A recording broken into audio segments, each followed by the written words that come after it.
আমার বেবি সব সময় ঠান্ডা লেগেই থাকবে।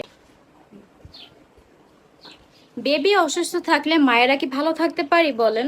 অ্যান্ড আমার বেবির বেশিরভাগ টাইম ঠান্ডা লেগেই থাকে, এবং এই ঠান্ডা থেকে হতে পারে অনেক ভয়ঙ্করভাবে নিউমোনিয়া, যেটা কিনা আমরা মায়েরা সব সময় দুশ্চিন্তায় থাকি। এবং এই দুশ্চিন্তা থেকে মুক্তি দেওয়ার জন্য নিয়ে এসেছি ফেসবুক পেজ বেবি জয়ের বেবি অয়েলটি, যেটা কিনা আমাদের বেবিকে অনেক বেশি ঠান্ডা থেকে রিলিফ দিবে এবং আরাম দিবে। এবং তাদের কোয়ালিটি এবং প্যাকেজিং একদম প্রিমিয়াম ছিল, যেটাতে আমি একদম ইমপ্রেসড হয়ে গিয়েছিলাম।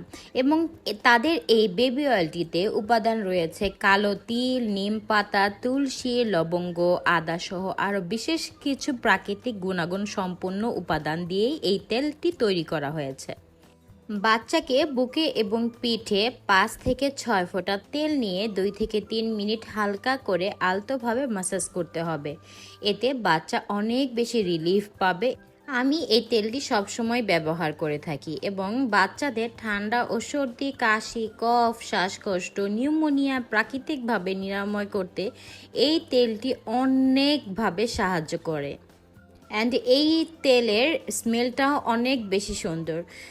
আমার বেবি অনেক সুন্দর করে খেলাধুলা করছে, আলহামদুলিল্লাহ, মাশাআল্লাহ। তাই দেরি না করে এখনই ফেসবুক পেজ বেবি জো থেকে এটি নিয়ে ফেলতে পারেন, তাদের এই বেবি অয়েলটি, যেটা আমার অনেক বেশি পছন্দ।